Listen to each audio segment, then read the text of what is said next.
welcome to the Theology Pugcast. We're glad to have you with us yet again. This is C.R. Wiley, and I'm joined by my friends, as I am each time we record a show. But first, let me give you a little bit of background on me, and then I'll kick it over to Tom, and then we'll go to Glenn, and then we'll jump into the subject of the day, which is, I think, something that I imagine will get a fairly visceral response. Anyway, so as I noted, I'm C.R. Wiley. I'm a pastor. I've been a real estate investor. I've been a home improvement contractor. I've been a college professor teaching philosophy, and I've written a number of things. And the most recent book that has been published that I've written is The Household and the War for the Cosmos. And I've got another book coming out on Tom Bombadil. But enough about me. Tom. Tom Price, systematic theologian, Christian ethicist, teaching both at Gordon Conwell Theological Seminary. And I actually have a class that is being offered through the Fight, Feast, Laugh guys. And it's going to be a great class. The idea is, what does it mean really to enter into theological battle with the gods of our age? Ooh. And so we'll be looking at sort of foundations and theological analysis. We'll look at certain trends and the way in which we can engage them, both in intellectually, spiritually, and our faith practices. So that'll be kind of the aim. Good stuff, and you can sign up for that at the Fight, Laugh, Feast Network, right? That's correct. All right, great, good stuff. Glenn. I'm Glenn Sunshine. I am a professor of early modern European history at Central Connecticut State University and a senior fellow at the Colson Center for Christian Worldview. I've got a book coming out, due out on Election Day. Yeah. It's called Slaying Leviathan. It's on resistance theory and limited government, based on a much earlier podcast, actually. Right. And along with that, I'm going to be in Moscow, Idaho on October 30th doing a bunch of lectures at New St. Andrews. Good stuff. So if you want to be a part of that, if you live up in the Northwest and you've thought to yourself, I just got to see if Glenn Sunshine's beard is for real, then you can contact the folks at Moscow at New St. Andrews, and they'll tell you it's real, but you can actually learn about when he's speaking. And you can see it for yourself. You can be a witness to that the glory as it pours out of Glenn's face.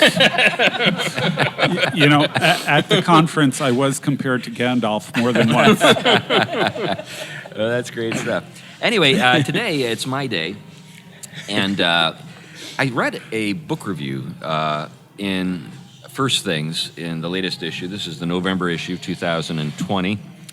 And it's the first review. It's a fairly lengthy review, and it's the title of the review is Postconstitutional America. Postconstitutional America.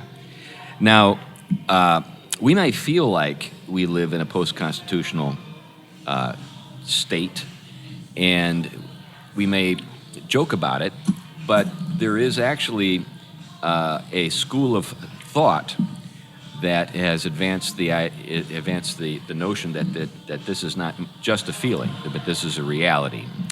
And the book that is being reviewed is a book entitled The Stakes, America at the Point of No Return by Michael Anton. Now, the guys, by the way, it's published by Regnery. It's 500 pages long. I've ordered it just based on this review. And it comes out of the Claremont School at McKenna College and at the Claremont Institute in Southern California. Now, in the world of conservative intellectual institutions, you've got different institutions that you can look at. And some of them have a fairly high profile. So, an institution like National Review, the magazine. I mean, most people, we got some beer coming here. We got one coming for Glenn. Glenn's got one of those pumpkin ales with the spicy rim. And Lynn, all right, David, and Tom's going to get another one. So, we can think about publications like National Review. I would say in the world of newspapers, at least the editorial section of the Wall Street Journal, We're not sure about the rest of the paper. But, you've got publications. And then you go to publishing houses like Regnery or Encounter Books.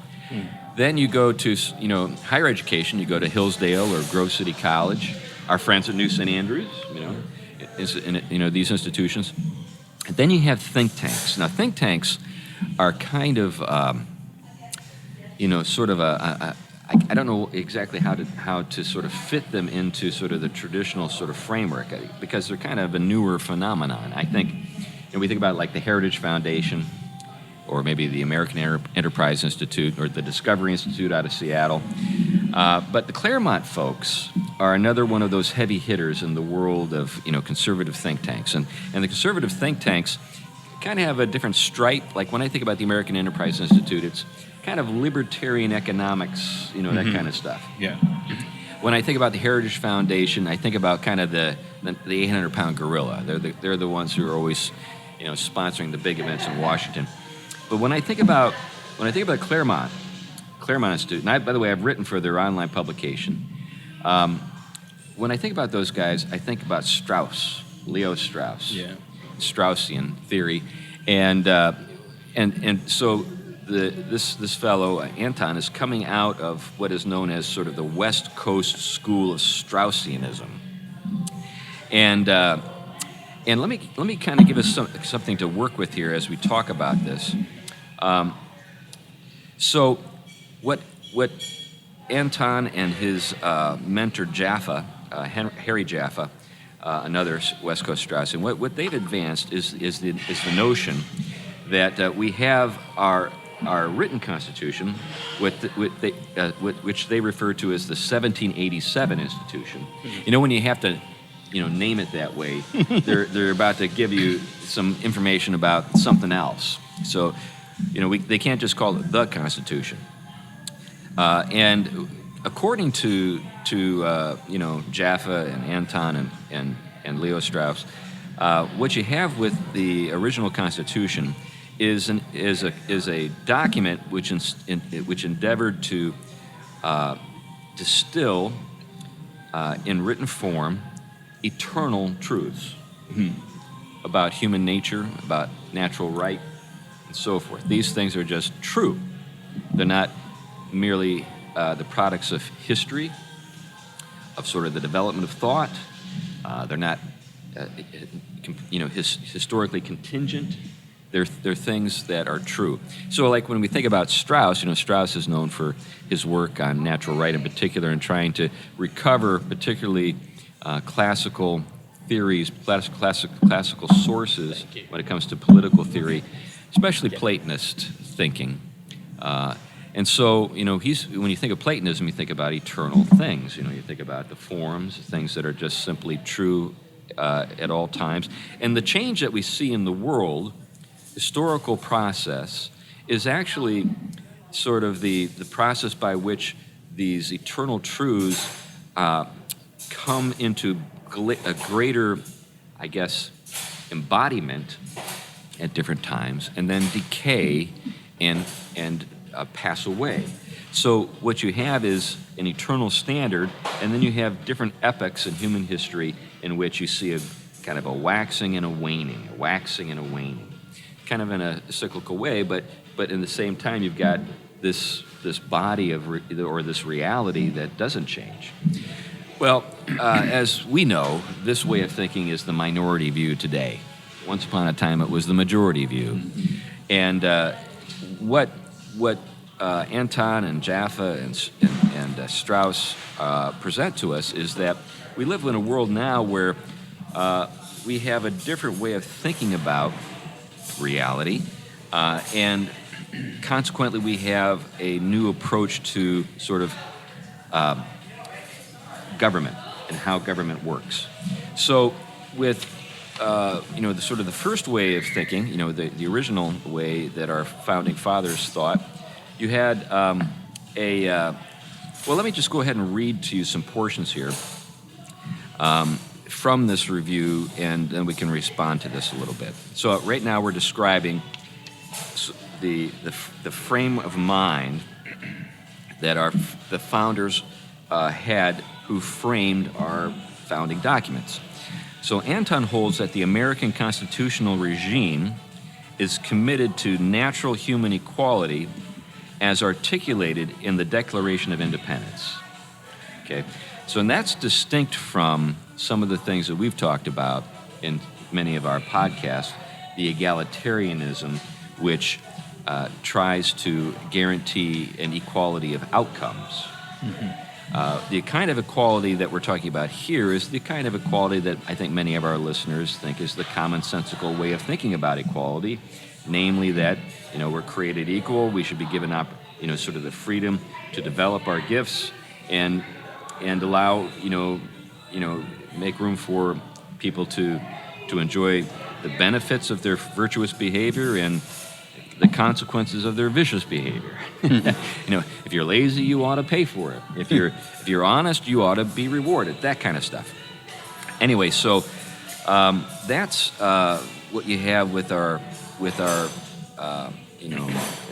founding in sort of the ideals that are enshrined in our founding documents.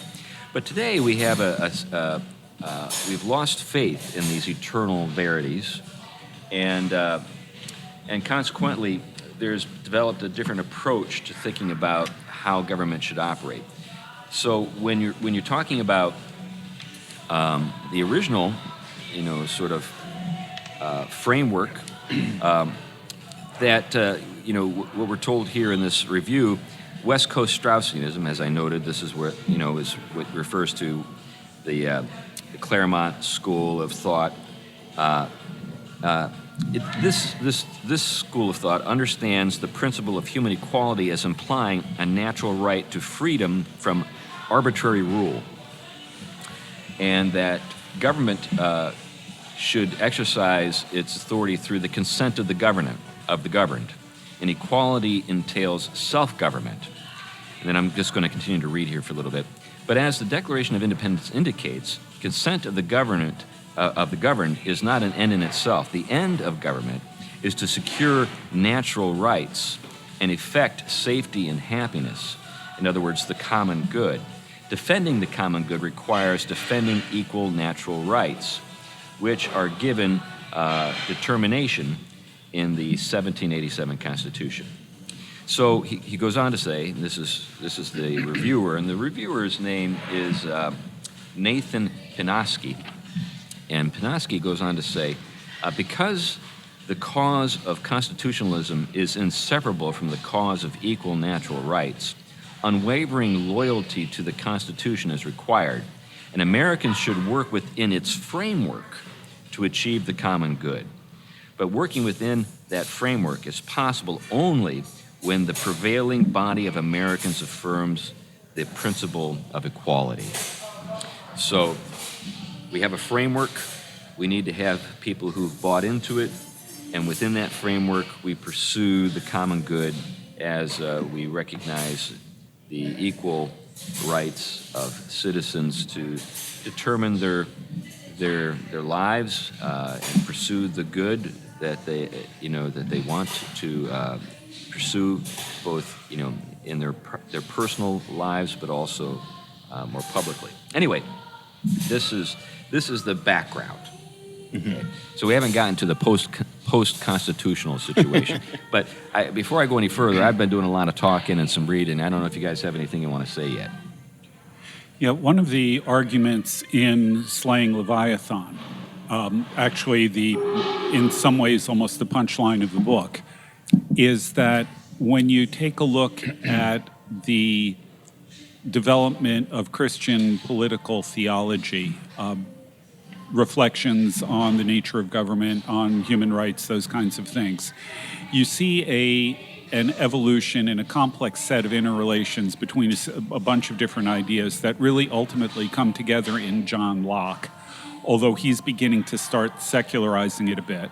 But it reaches its ultimate expression in the Constitution and the Declaration of Independence. Right. The founding documents of America really are, even without explicit reference to Christian sources, they are really a synthesis of a lot of thought that showed up within the Christian tradition about natural rights, about the nature of government, all of those kinds of things. And it's the pinnacle, the final accomplishment of that, because after that, things start changing radically. Yeah. And basically, the French Revolution is what ends up ultimately changing the entire focus of political theory in the Western world. Yeah. But we'll deal with that in a bit, I think. But it's just worth noting that the argument that they're making about the natural rights, unalienable natural rights, that these are eternal truths, those ideas got developed over time, right, really through Christian reflections on, like I said, human rights, the nature of government, the nature of life before the fall, right, all of those kinds of things. Now, I think it's important to kind of keep in mind, because there's a story that we can tell in terms of the development of ideas, but the way they understood it and the way we understand it is that people weren't making stuff up. Right. They were discovering things. Yeah, they were trying to work out what the implications are. In the case of the people I'm talking about, right, they were trying to work through what the implications of Scripture and natural reason, good reason, working together. What conclusions do you reach from that? And it takes time to work out all the implications of that. It doesn't just happen instantly. But it's just like a mathematical formula. You could say, used by analogy, that when you arrive at the solution, you're not just making a statement right, about how this all works out as a formula. You're actually saying something about reality. Yeah, and they would certainly, the people that I'm looking at would certainly have made that argument that, this is just the way God structured the universe. This is natural law. It's right, all of those right, kinds of things that are woven into the fabric of reality. Right. So you've made an allusion to what comes next, and we're going to get there in a second, but you have anything you want to say, Tom? Well, yeah, what I think you have going on also is, remember that what went into, especially the development of the American Constitution was, you did have a lot of sort of religious battling going on, but there was a very strongly shared consensus, which they were trying to crystallize, which ended up being, as we've said, something of a philosophical creed, if you will. Creed in the sense that it's just something confessed to be reality. Right. But it was taking sort of those things about our created nature. Yep. It wasn't an attempt to turn it into naturalism. Right. And it wasn't an attempt to emphasize natural religion versus confessional religion. Mm-hmm. That came later, even though some of the ground was softened with that kind of move. But it was an attempt to show that the reality consensus, which Christendom shared, can and had been brought to a point of insight, can be best represented in these kind of eternal truths about human nature, society, and justice within it. I think one of the things you have that's interesting here, though, is this older notion of the way eternality and history, yes, we're going to get into that, are related. I was thinking of George Grant as well, the Canadian philosopher who I think he was much closer to this view, and he's one of the big critics of the historicism. We're going to get into historicism. Well, that's I didn't want to jump in. But what I think of the important point here is this way to kind of see that this radical shift between what we're talking about right now and what we're going to be talking about in a few minutes is of such a nature that it almost can help explain, for the most part, everything we're dealing with. Oh yeah. Well, that's a great segue. So let me take you back to the article. So what we have here, the reviewer is working with these personalities, Jaffa, Anton. He says, unlike Jaffa, Anton stresses how the contemporary American crisis originates not just in the abstract ideas of moral relativism and historicism, but in the concrete efforts to discard the written provisions of the Declaration and the Constitution. Now, this is probably a good point to provide a definition of historicism. Yeah. Do you want to give us a definition, Glenn? Well, actually, I was going to point out that would probably be helpful to our listeners. We've talked about this before. I guess the easiest way to define it is to say that everything that we see, the argument would be of a historicist, is that everything that you see in the Declaration, in the Constitution, and so on, was simply the product of historical processes. Different ideas that people had at that particular point in time based on what came before them and all of that sort of thing. These historical processes created the ideas in the Declaration of Independence and the Constitution, as opposed to the ideas of the Declaration and the Constitution being reflections of something that transcend the immediate historical circumstances. That's a great summary. And I think that when we think about this doesn't obviously just apply to the constitutional crisis that we're in. This applies to the crisis of theology. Yes. It applies to the crisis of anthropology, all these different things. And a quick word on my side of it as a historian. Yeah. It's important to understand that, like in Slang Leviathan, what I'm talking about there are people who are wrestling with, like I said, for them it's a matter of good reason and scripture. They're wrestling with it, though, specifically to try to tease out what reality is. They're not seeing this as an evolution. They're trying to see deeper into reality. They're trying to get at these eternal verities. Right. Yeah, and they're different. One could look at this question. I think one of the most important areas of looking into the development of historicism is actually through hermeneutics, the field, especially. I'm thinking of Dilthey, but some of the earlier thinkers of hermeneutics were some of the first historicists as it entered in. It didn't really start in the social sciences. It started with people reading text, reading scripture. Schleiermacher could be argued as one of the first historicists. So, Hermann is another major figure. But Hegel, even earlier, you get Zemler. Yeah, and Hegel in particular is important here because Hegel, as a reaction to a lot of things going on in the philosophical world, if we think metaphysically for a minute, and forgive me for this, but the way the older picture was for Christianity as well as what we're just talking about here is being is permanent, eternal. Right. It has nothing about it that is in development. It's perfectly realized, but it is in genuine relation to the creaturely and the becoming, but in a way in which it's the creaturely that is always dependent on the eternal, not the eternal dependent on the creaturely.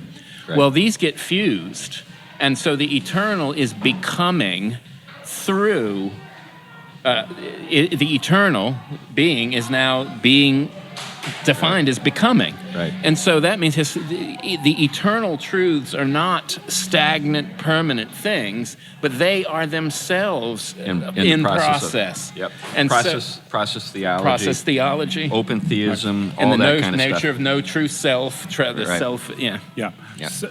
So to try to bottom line that, there is no fixed...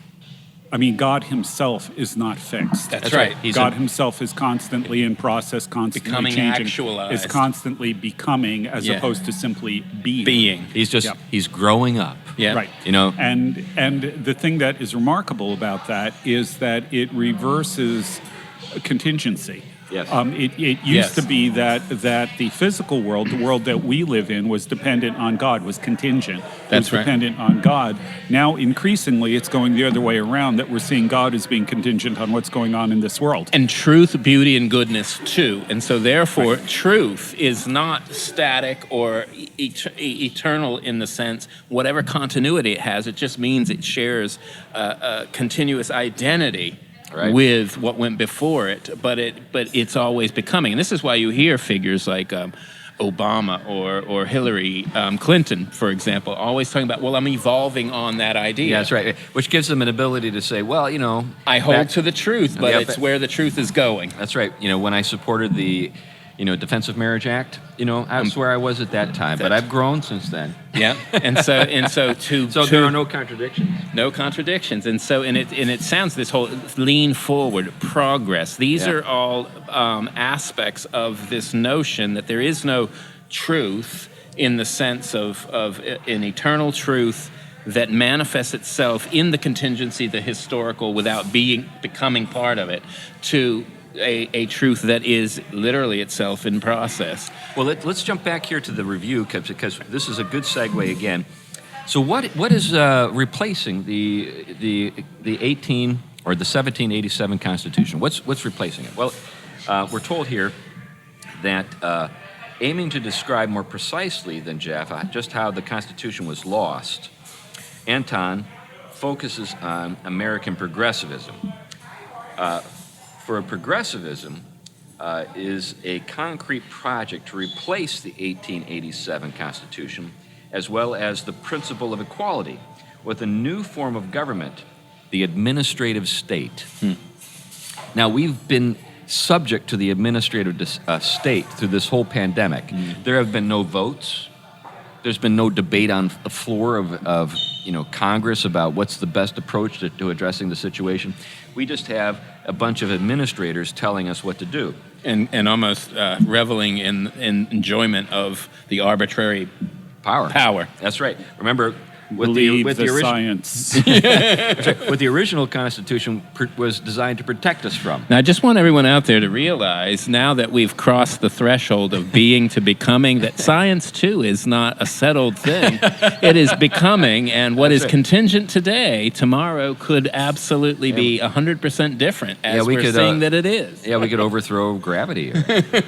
So let me go and continue to read here. The administrative state denies the centrality of the principle of equality, and denies that the right to rule proceeds from the consent of the governed. In the administrative state, the governing class legitimate its power by appeals to expertise. Now, that's huge. A technocracy of the educated supersedes the democracy of the living and the dead. And this goes, one of the things I teach regularly in my classes is that political and economic systems always parallel each other. Yeah. So if you are going toward socialism economically, you are going toward technocracy politically, and vice versa. Yeah. So what this presents us with is a constitutional crisis. We have two constitutions right now. There's a written constitution, and then there's the constitution that is just sort of like this ethos that has developed, kind of a constitution in the old sense. So instead, I may go back and read again here. During the 20th century, the expansion of this kind of government affected every nation of the West, but unlike the other modern countries, in America, it did not completely remove the old regime. The 1787 Constitution was neither explicitly overruled nor abolished. Instead, as the 20th century wore on, the 1787 Constitution was overlaid by a second Constitution, which accorded with the ambitions of the progressive administrative state. On this analysis, the American crisis is a constitutional crisis. Both constitutions, the written one and the implicit progressive one, operate. This means that power is exercised on the basis of two different understandings of the right to rule. Two different legitimating principles. One, the principle of equality. The other, the claim of expertise. Yeah.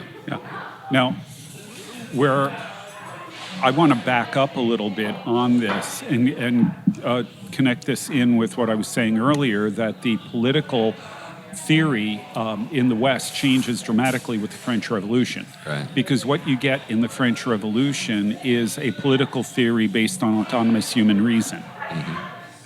And that is essentially exactly where you go in order to get the kind of administrative state he's talking about. It's autonomous human reason in the part of the experts, the cognoscenti, the people who know. Right. They're the ones who determine what is right, what is wrong, what is good, what is evil, what is just, what is unjust, what the government should be doing, what it shouldn't be doing, all of those kinds of things. It's really the descendant of the French Revolution. Yeah. Well, I think there's definitely a tie-in for sure. Yeah, and what you get here, of course, is the shifting of authorities. Of course, with classic Christianity, well, especially during the Reformation, you had the battle between, of course, the papacy in the West and the Scripture principle in the Reformation.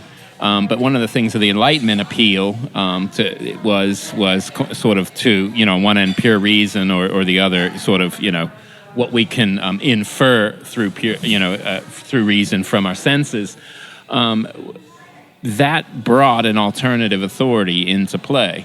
And modernity is defined, of course, by the as I think Lundin put it, sort of nature being the level of revelation, and the expert being the authoritative interpreter of nature. Now, what is strange, as we've talked about a lot, is we're at a time where in much of the trend in the West, in particular, with postmodernity and a lot of its radical cousins, there is a complete questioning of this authority. There's an undermining of the worldview that underwrites it, modernity, the Enlightenment. But on the other hand, there is this deferral, and it's a very strange relationship. And I always said the reason it's still related, and there is this kind of incoherence, is because they do grow out of each other. But I think you have this, it's very selective and it's very arbitrary. Well, one of the things, though, that this reviewer gets into is some of those contradictions. Yeah. And how he thinks and how Anton thinks they're going to work themselves out at a practical level. So sometimes I think when people maybe hear guys like us, a bunch of eggheads, talking about the history of ideas and throwing words around like historicism and that kind of stuff. Let's say, how does this connect to reality? Well, I want you to know you're experiencing the connection right now, and there are some further consequences or more consequences to come that are very unpleasant. And, one of the things that I think your book is intended to address, I think that Rod's trying to address with his book, Live Not by Lies, is the inevitability of this. So I'm surrounded by people who are more or less what I call kind of static model people. And basically what they think is that there are these social or sort of disturbances that occur every once in a while, and then everything kind of settles down and kind of gets back to normal. And so we just need to just sort of like be patient, all this stuff will settle down, and then everything will go back to normal. So we shouldn't overreact. We shouldn't get concerned about this or that thing.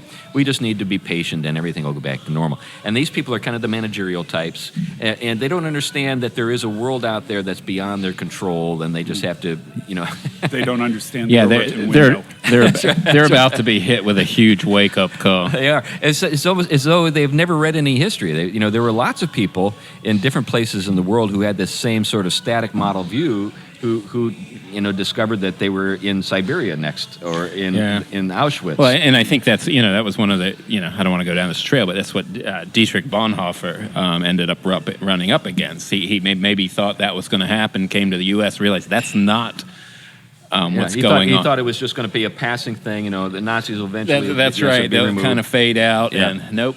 And so, that's always. And of course, I understand something on the level of kind of basic humanity is you don't want to enter into something. Well, I think it's a kind of a way to deal with things that bother you or things that you don't know how to handle. You just assume that this will pass and we won't have to worry about it. But what we really need are people who are able to sort of see and sort of follow through with. If this is the sort of the state of things, this is what comes next. And by the way, that's one of the things that a guy like Strauss or anybody who's liberally educated, who actually has read, the history of political philosophy, in the West with, Aristotle or Plato. One of the fun things to do, you learn when you read Plato and Aristotle is they don't consider themselves ancients. They just really didn't have a good perspective on things, just really not oriented to They were reality. definitely not historicists. But what they would say is, according to the ancients. So you get these asides, according to the ancients. And then they would give you all these examples. This is what happens when a democracy goes down the tubes. This is what happens when a monarchy goes down the tubes. This is what happens when an aristocracy goes down the tubes. And they give you example after example after example after example. And what we tend to do is think, oh, that could never be the case. Our situation is absolutely unique. There's never been anything like our situation. No, there have been it's almost impossible to number the number of examples. And actually, I mean, I think you have to be you have to be 2 drinks under, if you will, to be at a point where you are not seeing the exacerbation of the combination of technology being where it is and the moral decline being where it is, to see the rapidity of... we've been there before. We've been there before. And even things that people think are completely unprecedented, like this whole transgenderism nonsense. You go to a person like Camille Paglia, and she'll give you example after example of civilizations in decay, where the exact same thing happens. But let me get back to this, to the article here. Or to I think Glenn had a... Oh, you had something you want to say? We can get back to the article. I mean, the number of things that just went flying by is pretty legion, but I think I'll pass for the moment. Right. So anyway, getting back to the review, all of this, Anton agrees with Jaffa and Kessler. When we go a step further, whatever its flaws, the progressive Constitution was informed by a love for America. Now, what he's referring to is not the 1960s. What he's referring to is the 1920s and 30s. He's talking about people like Woodrow Wilson, Theodore Roosevelt, those guys. And, when you think about Teddy, he considered himself a progressive, but he was a flag-waving guy, progressive. He was a guy who was America First progressive. I remember he said something, there's no such thing as a hyphenated American. Right. You're just an American. There's no Irish American, Italian American, it's just American. But he was a progressive. So, he believed in the development and the building up of the state. He wanted a strong central government. And because he believed in this whole project of governing government by experts. Anyway, by 1968, however, something new had emerged. Richard John Neuhaus, who by the way was the founder of First Things, and the slogan of First Things is it relates to First Things as permanent things. That's the whole idea of it's trying to recover. It's like first principles, first thing. Yeah, right. So he said, and the socialist Norman Thomas were already early witnesses. At a protest against the Vietnam War, a crowd burned an American flag. Richard, said Thomas. So this is the socialist. Richard, said Thomas. Don't they understand that our purpose is not to burn the flag, but to cleanse the flag? So in other words, these older progressives were patriotic. But something happened. And that something was what we've talked about, the rise of the new left, the growth of, critical theory and neo-Marxism. Neo-Marxism, that kind of stuff.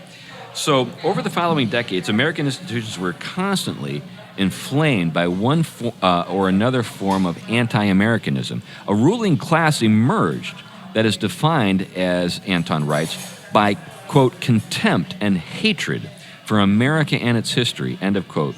A self-hating American ruling class has instrumentalized and weaponized the progressive administrative state and its claims to expertise in order to destroy what is left of the American constitutionalism and crush the people who wish to be governed by it. So, Red State America, do you feel like you're being crushed by the administrative state? Well, according to Anton, that's intentional. Right, and you can't pay attention to what was going on with the riots or continuing to go on, although unreported with the riots, without seeing that exactly as the agenda that they're not even trying to disguise it. This is what they're trying to do. That's right. So anyway, going on, reading a little more here. Once they beat down its principle and spirit, they were content, this is referring to the older progressives. Once they beat down the principle and spirit, they were content to let the letter of it stand. In other words, the Constitution, the original Constitution. The new left's partisan fight is a much more brutal war. a war not of supremacy, but of extermination.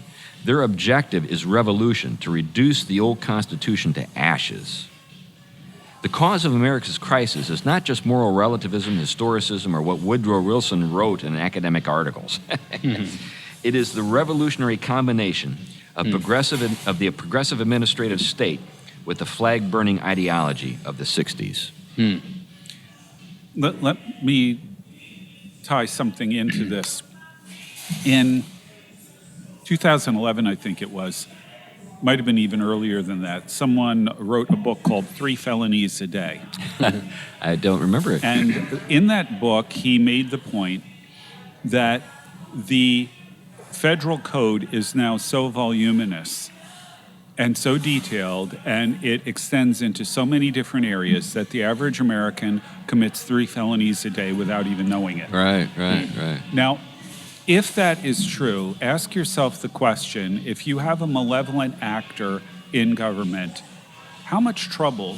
Yeah, I'll take a headway. Same one, the same. Yeah. Okay. How much trouble can they possibly make for you? Yeah, can make a lot. Yeah, I mean, you are guilty of 3 felonies a day. Right. And if they want to go after you, they will, and they can get you. Sure. They can find something. There's something out there. One of the things I've been thinking about is the fact with big tech, is they're like old, J. Edgar Hoover. Remember, Hoover had something on everybody. He had something on Kennedy. He had something on, MLK. He had something on everybody. He had these files. Stuff that these people didn't want the general public to know. And anytime, he wanted them to kind of get in line, he just sent a little note. By the way. Yeah. You don't want this to be known. Yeah. Can I point out that the FBI held Hunter Biden's laptop for over a year and didn't reveal anything in it, even though it looks like there's a boatload of incriminating evidence there? Was the FBI actually thinking that they would hold this over the Biden administration? Ooh, that's an interesting. Well, it's not like they would never do that and have never done it. Yeah, I mean, yeah. Well, yeah. Well, what you're seeing is the ripping from the kind of eternal, permanent things, right? And now you have a certain kind of power play, sure, that is unmoored from that, and has its own sort of historical interest, if you will. And they become competitive entities in ways that, I'm not saying it's never existed before in history, but it's justified now in ways that it hasn't been. That's right. It's very much a Machiavellian kind of an environment. And the thing is, I mean, you think about it too, is what ends up happening to the cesspool of historicism, if you will. I mean, Oliver Donovan has this great point in his Resurrection and Moral Order, where he... Thank you. Yeah, thanks.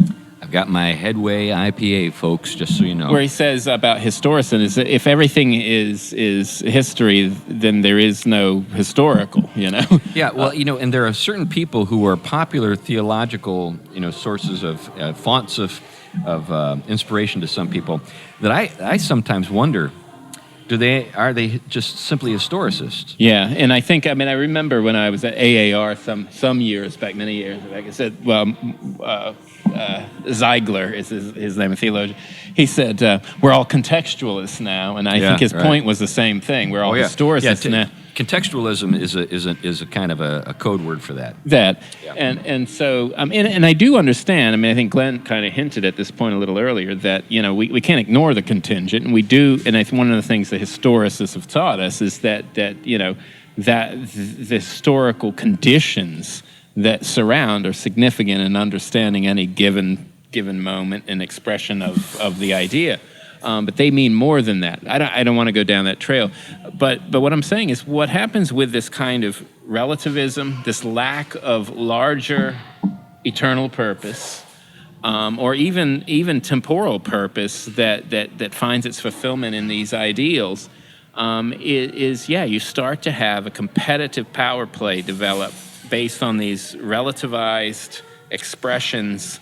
Related to that, though, I think there are some things that this reviewer gets into that that kind of flesh that out a bit.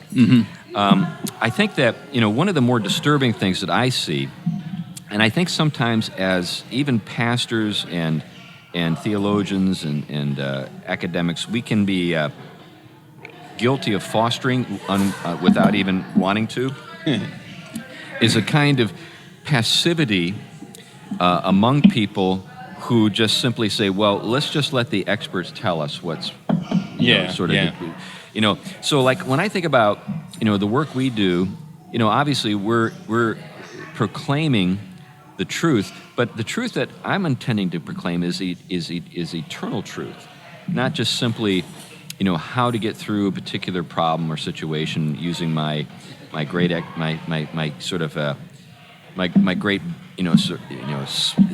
body of wisdom and knowledge. What I really long to see is a greater degree of sort of general competence. I don't want people to be utterly dependent upon me to run their lives. I've got other things to do than run your life. In fact, I would rather not run your life. Well, but there is a strange, and I don't want to overly generalize, but there is a strange obsession I'm increasingly finding between both that whole world of administrative state and a certain controlling elite with those that are control freaks. And it seems to be that we have a lot of control freaks culturally that really have a hard time with you going out to eat when you want to eat and putting on, and they lose something about themselves. They're it's a trigger, if you will. Right. That's right. They derive their own sense of self by controlling you. Well, and it actually, I think, goes further than that. It goes to fundamental ideas, which maybe we can connect to historicism, of the nature of truth. Truth, reality, everything else is up for grabs. And fundamentally, then, the only thing that's really real is power. Well, and if you can exert your power to control what people think, what they say, what they do, what they believe, you are functionally creating reality. Well, and it gets expressed in the evangelical world, in the church world, it's in sort of subtle shifts. So, if we look at the way basically churches today are structured, you have essentially a kind of a CEO management model, whereas historically it was a proclamation. So a pastor would focus upon the proclamation of the word, trying to get you in touch with eternal truths, trying to sort of lift you out of sort of the flow of the everyday, and get you in touch with these eternal realities that give meaning to the everyday. Today, it's more along the lines of managing the sort of the nodes or the doobies in my church to do something. And so a pastor often becomes more of a manager. And management, I'm of the conviction that management has a place, but I also think that it metastasizes and that it becomes evil when you get these control freaks who just cannot live with any ambiguity in the world. They just have they have zero tolerance for I don't know.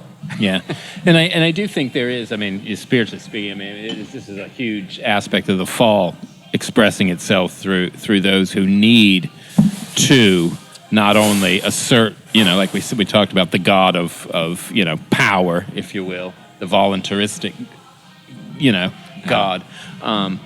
And to be the definers of all reality, the determiners of what's right and wrong. I mean, it goes right back to that, right? If you partake of this fruit, and you'll be the determiner of good and evil, if you will. You have this strong sense. So I think there is an attraction there to this kind of thing, just on the spiritual level. I know Busher's work on Genesis talks about this way in which the fall keeps repeating itself. And of course, one of the key areas is to break down that created immortal order in a way in which we create a sort of... Anton gets right to that. Oh, hit it, yeah. Yeah, let me go back to the review here.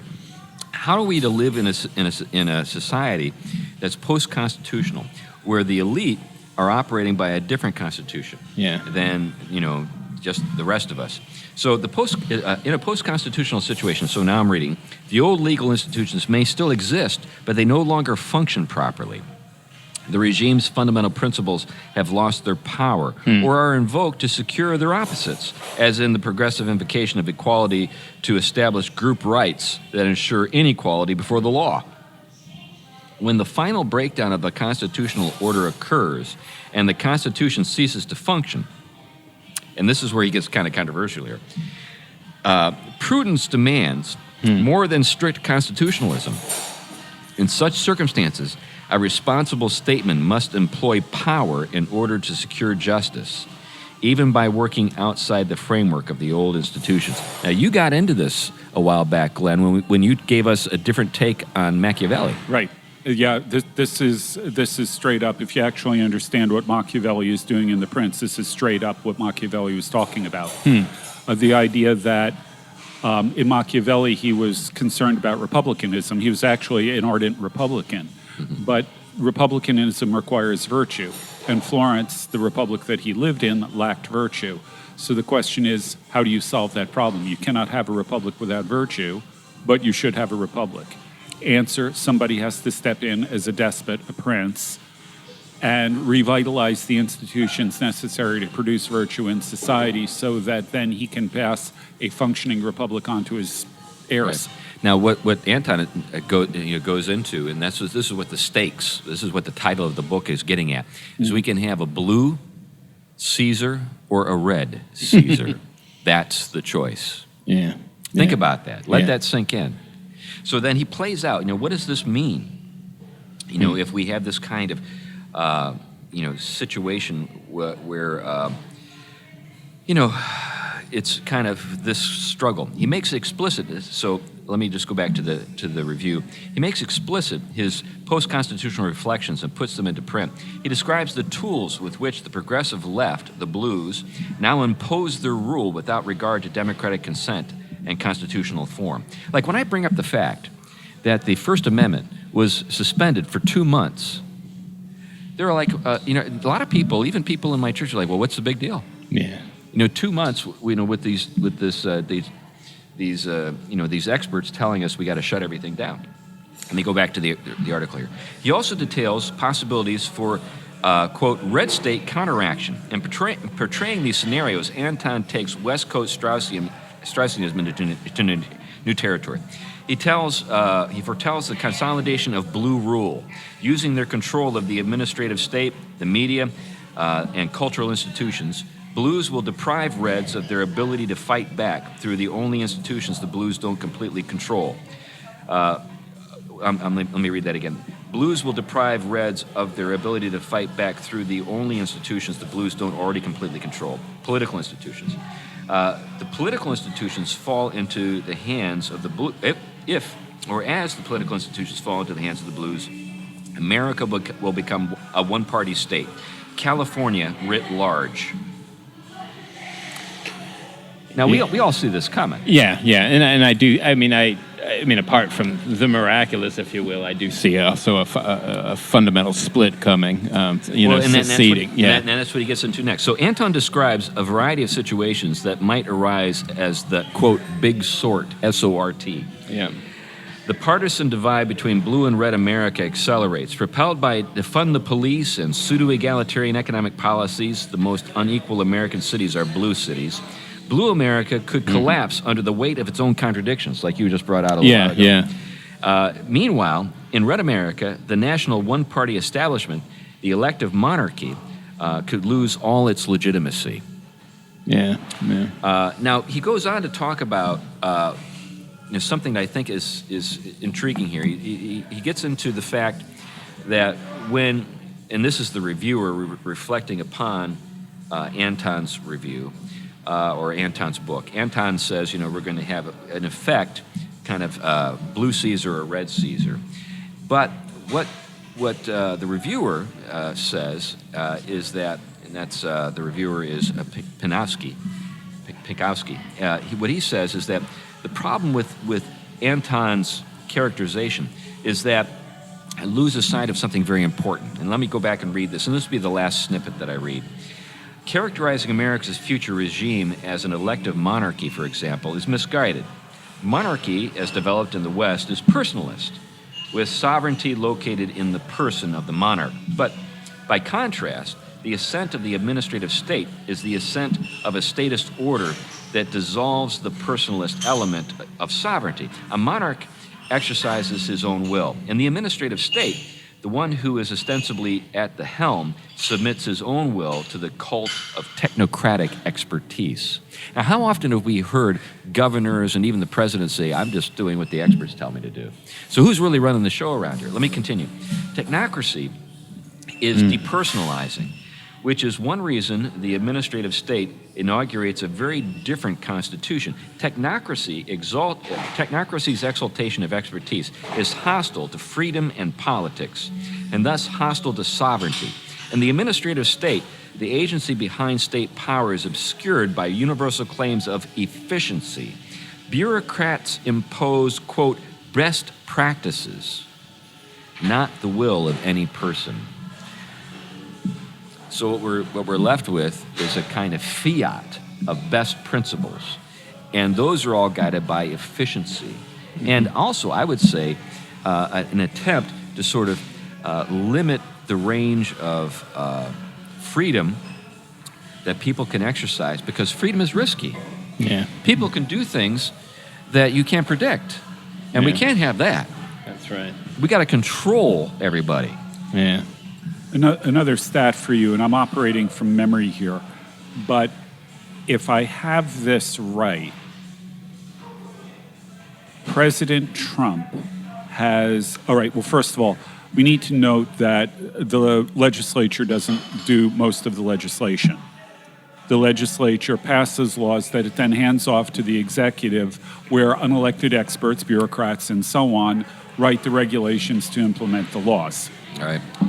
The current state of the federal regulations, President Trump has eliminated 25,000 pages of regulations. That's why I voted for the guy. He's a wrecking ball. There are currently another 72,000 pages to go, if my memory serves right. I'm pretty sure those are the correct numbers. Does he have them in his sights? I hope so.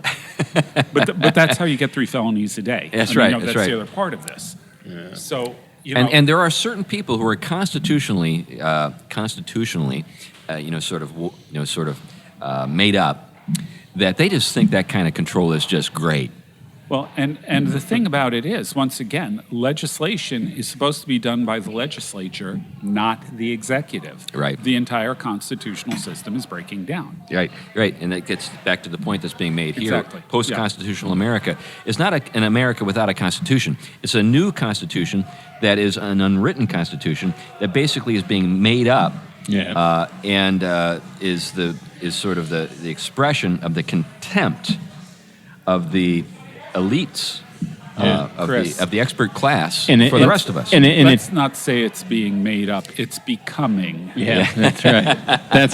That's right. Oh, and didn't you know it was the original one, right? But the thing you see also is kind of the kind of disparity of power that has already been lodged before a lot of people of concern even woke up to it or really felt like they could do anything about it. I mean, you now have a system in which elites can basically take this role, have special privileges, are not bound by the law in the same way, and can make it up however they want every day. And then you still have idiots by the bulk in this country who go on and on with nodding their head, yes. You put a little entertainment and a few rap songs with it, and they're jumping up and down as if this is, the new Messiah. Right. And it's just...